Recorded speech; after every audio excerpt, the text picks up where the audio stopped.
Economic theory changes over time.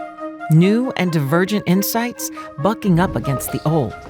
Human capital, efficient markets, monetarism. These are just a few of the breakthrough theories that have shaped the field of economics. And they've all come out of one place.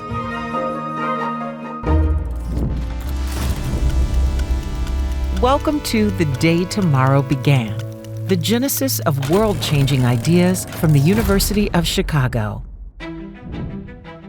For more than a century, UChicago's breakthrough economic research has not only impacted the field, it has profoundly changed our world.